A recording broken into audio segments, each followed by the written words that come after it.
Hello viewers, स्वागत है मेरे इस YouTube channel creative competitive exam. और आज हमारा जो सेकंड डे है, आज हम लोग बात करने वाले हैं अंग्रेजी वर्णमाला और कूट भाषा से जितने भी क्वेश्चन आते हैं रीजनिंग कंपटीशन एग्जाम में, हम उसके बारे में बात करेंगे कि कैसे हम उसको आसानी से सॉल्व करें और हम कोई कंफ्यूज ना हो। तो चलो देखते हैं कि क्या है आज आज हम क्या पढ़ने वाले हैं और किस टॉपिक पे रहेगा। तो आज हमारा सेकंड डे है इस YouTube चैनल पे और आज हम लोग बात करने वाले हैं जो अंग्रेजी वर्णमाला है, वर्णमाला और कूट भाषा से रिलेटेड। तो देखो, सबसे पहले तो वर्णमाला का जो क्वेश्चन होता है वो कुछ इस टाइप से होता है। जैसे आपको दे दिया गया है A C E, इस टाइप से कुछ क्वेश्चन रहता है ना, जिसमें सामने में एक वर्क दिया जाता है, मतलब आपको क्वेश्चन मार्क दिया जाता है, वो फाइंड आउट करना है। ये एक सिंपल ही है जिसे आपको मैं बेसिकली समझाने की प्रयास कर रहा हूँ। उसके बाद फिर हम आएंगे इसके टफ क्वेश्चन। तो इस टाइप के क्वेश्चन में हमको क्या देखना रहता है कि इसके बीच का जो लूप तक है, जैसे ये हुआ बी, ए बी है, मतलब ये ए से सी में कितने बार में गया, ये 2 बार बी, उसके बाद सेकंड नंबर सी, ठीक है। सी से ई में कितने गया, तो सी और बी के बीच, सी और ई के बीच कितना है, डी है। तो यहां भी वो सी डी ई 2 बार चलने के बाद वो ई पे आया, है ना। तो यहाँ भी क्वेश्चन है, देखो ये पे यहाँ पे 2 है, यहाँ पे 2 है, तो यहाँ भी स्वाभाविक से है वो 2 कदम ही आगे जाएगा। तो ई के बाद आप हटा दो एफ, ठीक है। तो क्या आएगा, +2 यदि हम करेंगे, दूसरा कदम जाएंगे तो यहाँ पे आएगा क्या, जी, ठीक है। तो ये जी आपको दिमाग में याद रखना है कि इस टाइप के क्वेश्चन को कैसे सॉल्व करेंगे। तो आज हम लोग बात करने वाले हैं सेकंड डे पे कि वर्णमाला और कूट भाषा से जो सवाल है उनको कैसे हल किया जाता है, कैसे हम आसान तरीके से इसको हल कर सकते हैं। तो देखते रहिए पूरा वीडियो ताकि आपको अच्छे से समझ आए।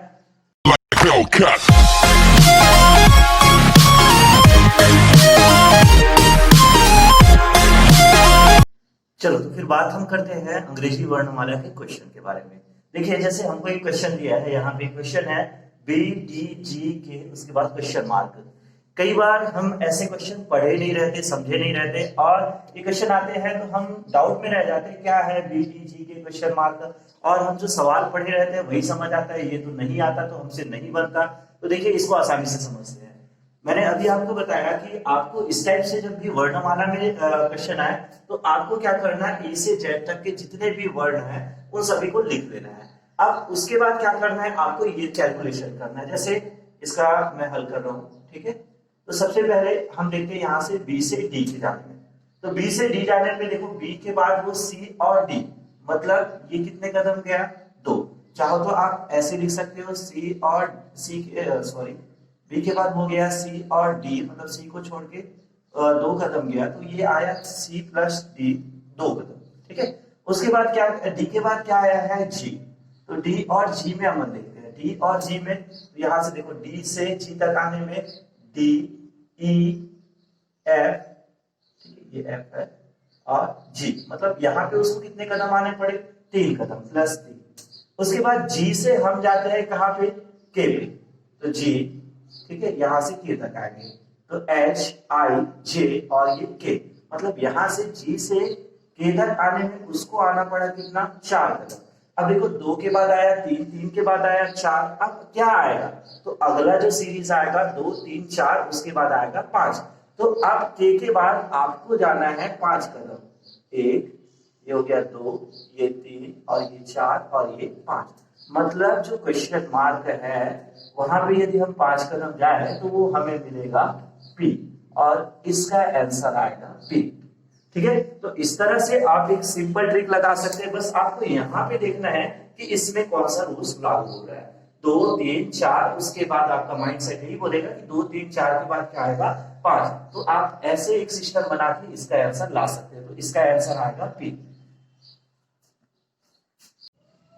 चलो हम देखते हैं दूसरे टाइप के सवाल। देखो, पहले टाइप के सवाल में हमको नॉर्मल वर्ड दिया गया था तो हम उससे आंसर तो बना लिए, लेकिन इस टाइप के सवाल आते हैं क्वेश्चन में अधिकतर। तो यहाँ पे देखिए, ए एफ के जी अनुपात बी जी एल एच समानुपात CHMR अनुपात क्वेश्चन मार्क है, इस टाइप के क्वेश्चन आते हैं। तो हम ये क्वेश्चन कैसे सॉल्व करेंगे? तो इस क्वेश्चन को सॉल्व करने का बिल्कुल सिंपल ट्रिक, आप जो अनुपात है उन दोनों में क्या किया गया है उसको ध्यान में रखना, फिर वो सेकंड अपने आप ही पता चल जाएगा। चलो देखते हैं कैसे हल करते हैं इसका। तो इसका हल हम देखते हैं। सबसे पहले आप लिख लेना, क्या आपको दिया गया है, क्या A F पहला, K और G। उसके बाद आप इस तरह से एरो दे सकते हो या सीधा सीधा एरो दे सकते हो, ये एरो दे देना। और ये बन रहा है क्या आपका इस टाइप से B G L H। अब हम क्या करेंगे, इसमें देखते हैं कि क्या हो रहा है। ए हो रहा है वो बी हो रहा है, मतलब एक कदम ये आ रहा है। एफ जो हो रहा है वो जी हो रहा है, तो एफ के बाद आता है जी, मतलब ये भी एक कदम आ रहा है। के बाद एल आता है, मतलब ये भी एक कदम, मतलब +1 एक आगे बढ़ रहा है। जी के बाद एच आता है, तो ये भी +1। मतलब कहने का मतलब देखो, सभी में यहां से यहां आने में +1 का प्रोसेस हो रहा है। तो हमारा जो क्वेश्चन है, क्या चीज है हमारा क्वेश्चन, हमें दिया गया है, हमें दिया गया है CHMR। तो हम यहाँ भी वही प्रोसेस लगा के देखते हैं ताकि हमारा आंसर आ जाए। तो हम क्या करेंगे, सभी में +1 करते हैं, ठीक है। तो +1 लगा के, तो C के बाद यदि +1 करें तो हमारा क्या आएगा, D आएगा। H में यदि हम लोग +1 करें तो क्या आएगा, I आएगा। M में यदि +1 करें तो हमारा क्या आएगा, N आएगा।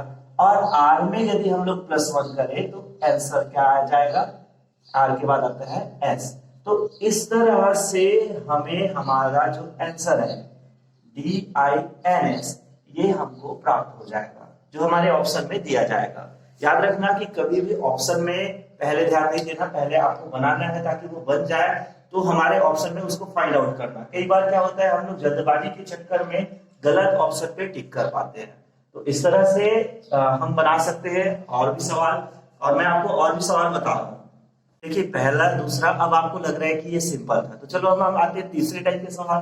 देखिए वही सवाल हमको और दिया गया है जो अभी हम दूसरे में आते हैं। क्वेश्चन है हमारा, क्वेश्चन थर्ड है, AZBY अनुपात CXDW समान अनुपात EVFU अनुपात क्वेश्चन मार्क। तो अब हमको इसको कैसे हल करना है, तो जैसे अभी हम लोग हल किए थे, सेम वही प्रक्रिया से हल करते हैं। सबसे पहले हम लोग लिख लेते हैं क्या, AZBY, यहाँ पे एरो जैसे हम लोग अभी दिए थे वो एरो कर देना आपने। AZBY ये कन्वर्ट हो रहा है किसमें, CXDW। और हमें क्या ज्ञात करना है, EVFU, इसका वैल्यू ज्ञात करना है। तो चलो ये अपन ज्ञात करेंगे। याद रखना कभी भी ऐसे सॉल्व करते हो तो इस तरह से अल्फाबेटिकल लिख लेना ताकि आपसे गलती नहीं होगा। चलो यहाँ पे देखते हैं, A से C आ रहा है, तो अब A से C ये आगे जाएंगे, बाएं से दाएं जाएंगे, तो A से C मतलब यहाँ पे BC +2 अंक आए हैं, ये +2। Z से X, अब देखो Z से X तो उस साइड नहीं जा सकते, तो ये रिटर्न में आ रहा है, तो Z से X Z Y X, यहाँ पे हमको 2 कदम माइनस आना पड़ेगा, मतलब पीछे आना पड़ेगा।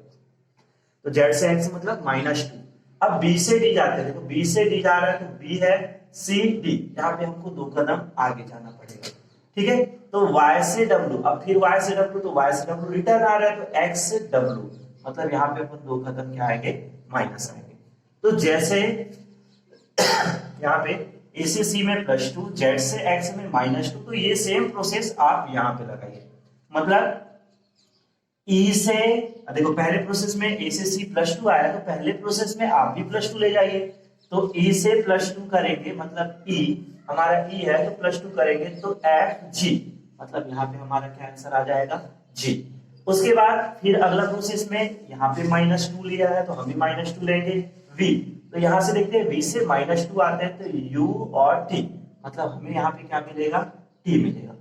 अब उसके बाद F में हम लोगों को क्या किया गया है, +2। देखो यहाँ पे थर्ड प्रोसेस में +2 किया गया है, हम यहाँ भी +2 करते हैं। तो F में +2 करते हैं, तो F में +2 करेंगे तो G और H, मतलब यहाँ पे हमको क्या मिलने वाले हैं, H मिलने वाले हैं। अब उसके बाद अगला क्या है, U। तो चौथा नंबर में माइनस का प्रोसेस किया गया है, तो हम -2 का प्रोसेस करते हैं। तो U से -2 आते हैं, ये U हो गया, तो T और S, मतलब हमारा जो आंसर आएगा, ठीक है, वो हमारा आंसर क्या होगा, इसी सिस्टम से GT HS ये हमारा आंसर होगा। देखिए हर बार प्लस प्लस नहीं होता, कभी प्लस माइनस, तो कभी कोई भी सीरीज मिलता है, बस आपको वो सीरीज ढूंढना है। वो सीरीज जैसे ही आपको मिल जाएगा तो आपका आंसर कहीं नहीं जाने वाले, आपको बिल्कुल इसमें पक्का जो नंबर मिलने वाले हैं वो बिल्कुल मिलेंगे। तो जो अभी हम लोग 1 से 3 क्वेश्चन पढ़े वो वर्णमाला से रिलेटेड है, और अब हम बात करते हैं कि हमको कूट भाषा से भी क्वेश्चन आता है। तो यही क्वेश्चन हमको कूट भाषा में भी पूछा जाता है। देखिए किसी कूट भाषा में कैट को लिखा जाता है EAV, ठीक है, और बैट को लिखा जाता है DAV। तो उस भाषा में, उस कूट भाषा में DOG डॉग को किस रूप में लिखा जाएगा?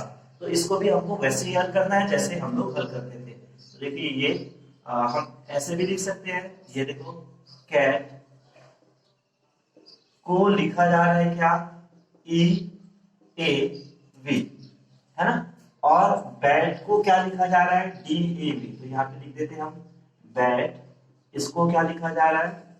DAV, DAV। और हमको क्या किसको लिखना है उसी कूट भाषा में? डॉग। तो ये डॉग को क्या लिखा जाएगा? तो हमको उसको पढ़ना है। तो सबसे पहले हम इसमें फॉर्मूला लगाते हैं। देखो क्या होता है, कैट सी के बाद आ रहा है ई, तो सी से ई जाने के लिए उसको जरूरत पड़ रहा है DE, मतलब कितने कदम? +2, 2 कदम जाना पड़ रहा है। ए से ए, मतलब ए से ए तो उसको कहीं नहीं जाने पड़ना है, मतलब हम यहाँ पे लेते हैं 0, वो कहीं नहीं जा रहा है। टी से वी, तो ये आ रहा है कहाँ पे? आप देख सकते हैं टी से वी, TUV, मतलब इसको भी जाना पड़ रहा है +2, ठीक है, दूसरा कदम, मतलब उसके बाद 2 नंबर पे जा रहा है। तो यहाँ पे प्रोसेस हुआ 202, यहाँ पे हम देखते हैं कि वही प्रोसेस लग रहा है या अलग लग रहा है? B से D, तो देखते हैं B से D, B C D, मतलब हमको जाना पड़ रहा है +2। उसके बाद A से A, मतलब हम वही के वही हैं 0। T से V, तो TUV, मतलब यहाँ भी प्रोसेस हो रहा है +2। अब दोनों में कंपेयर करते हैं, देखो +2 +2 0 0 +2 +2, मतलब सेम प्रोसेस लग रहा है, तो यहाँ भी आप वही सेम प्रोसेस लगाएंगे। तो चलो D से हम आते हैं +2, तो D से +2 आएंगे तो EF, D के बाद EF, मतलब यहाँ पे हमको मिलने वाले हैं F, ठीक है। O से आते हैं अपन क्या? +0, मतलब वही का वही, तो ये हो गया O, और उसके बाद है G, तो G से आते हैं हम लोग +2, तो HI। तो डॉग को लिखा जाएगा किस रूप में? तो डॉग को लिखा जाएगा FOI के रूप में। तो ये इसका आंसर है। तो इस तरह से कूट भाषा जो दिया जाता है, कूट भाषा में जो लिखा जाता है, हम उस सवालों का भी हल इस तरह से ज्ञात कर सकते हैं। देखिए तो कूट भाषा से मैंने आपको बताया चौथा क्वेश्चन, एक और क्वेश्चन हल करते हैं कूट भाषा से, ताकि हमको ये अच्छे से नॉलेज हो जाए इसका। तो देखो किसी कूट भाषा में हमको एक क्वेश्चन दिया है, किसी कूट भाषा में सुर्गी, ये मेरा गांव का नाम है, को UXVJK के रूप में जाना जाता है, तो उसी कूट भाषा में बालोद को क्या कहा जाएगा? तो चलो हम इसको सॉल्व करते हैं। देखिए क्या लिखा गया है। सबसे पहले तो हम लिख लेते हैं SURGI, इसको किस रूप में लिखा जा रहा है? SURGI को लिखा जाता है क्या? UXVJK, है ना, और उसी भाषा में हमको प्राप्त करना है क्या चीज? बालोद को। तो चलो हम इसको ट्राई करते हैं, हम इसको हल करते हैं और हमारा परफेक्ट आंसर आए। तो S से U जाने पे देखते हैं, हम सबसे पहले S से U जाएंगे हमको। तो S से U जा रहा है कितना? STU, मतलब हमको जाना पड़ रहा है कितना? 2 प्लेस जाना पड़ रहा है, मतलब यहाँ पे आ गया +2। U से X जाने पे, तो U से X जा रहा है UVWX, मतलब हमको जाना पड़ रहा है कितना? +3। उसके बाद R से V, तो R से V हम जा रहे हैं, तो क्या चीज हो रहा है? देखिए R से V STUV, मतलब यहाँ से यहाँ आपको जाने के लिए कितनी जरूरत पड़ रही है? +4। कभी कभी जल्दबाजी में हम ये कर देते हैं कि +2 +3 +4 +5 +6 ऐसा होगा करके हम डायरेक्ट इसका आंसर फाइंड आउट करने बैठ जाते हैं। तो ऐसा जल्दबाजी नहीं करना है, आपको पहले पूरा सीरीज बना लेना है। G से J हम देखते हैं क्या होगा? HIJ, मतलब यहाँ पे आपको जाना पड़ रहा है 3, तो ये +3। देखो अब यहाँ हम लोग क्या करते हैं, जल्दबाजी में 2 3 4 5 6 वाला बना के इसको डायरेक्ट हल कर देते हैं, उससे आंसर हमारा गलत हो जाता है। ऑप्शन तो हमको ऐसा दिया जाता है कि चारों का चारों ऑप्शन सही लगता है। तो यहाँ पे आएगा +3। I से K जा रहा है, तो I से K जा रहा है, तो IJK, मतलब यहाँ पे जा रहा है वो कितना कदम? +2। तो हमको सेम प्रोसेस यहाँ पे लगाना है। ऐसे यू मतलब पहले प्रोसेस में हमको लगाना है +2, तो चलो +2 बी से +2 करते हैं तो क्या जाएगा सी और डी, मतलब हमारा आएगा क्या आंसर डी। ए से सेकंड प्रोसेस में यहाँ पे क्या चीज है +3, तो हम यहाँ पे +3 लगाते हैं। ए से +3 1 2 3 मतलब बी सी डी, तो यहाँ पे फिर आ जाएगा क्या डी। उसके बाद थर्ड एल में क्या जा रहा है वो +4, तो चलो एल से +4 जाते हैं 1 2 3 4 मतलब MNOP, यहाँ पे क्या मिलने वाला है हमको P। और O से जा रहा है हमारा +2, तो O के बाद +2 क्या चीज आ जाएगा O PQ, मतलब यहाँ पे हमको मिल रहा है क्या Q। और उसके बाद D पे यहाँ पे क्या जा रहा है +2 सॉरी यहाँ पे +3 जाता था, मैं गलत कर रहा था, है ना +3 है, देखो +3 है, जल्दबाजी में मेरे से गलती हो गया। O से +3 जाना था तो O से +3 P Q और अगला जाएगा क्या R, तो यहाँ पे मिलेंगे R, ठीक है। और हमको D से जाना है कि मतलब यहाँ पे जाना है +2, तो +2 जाते हैं D से +2 E F, तो इसका आएगा क्या F। तो इस तरह से हमारा जो आंसर आएगा वो आ जाएगा D D P R F। तो ये रहा हमारा आज का जो टॉपिक था। आज का हमारा सेकंड डे है जिसमें हम लोग सीखे कि वर्णमाला और ऊर्ध्व भाषा के सवालों को कैसे हल किया जाता है। मैं आपको एक होमवर्क दे रहा हूँ, इसमें एक क्वेश्चन दे रहा हूँ जिसको आप बना के मुझे कमेंट कीजिए ताकि मुझे भी पता चले कि आपको कितना समझ आया। यदि वीडियो आपको अच्छा लगा तो बिल्कुल लाइक कीजिए, और यदि आपको लगता है कि ये वीडियो हम दूसरे को शेयर करें ताकि उनको भी नॉलेज ये मिल पाए तो बिल्कुल इसको शेयर कीजिए, चैनल को सब्सक्राइब कर लीजिए ताकि आप तक ये वीडियो बिल्कुल आते रहे। Thank you.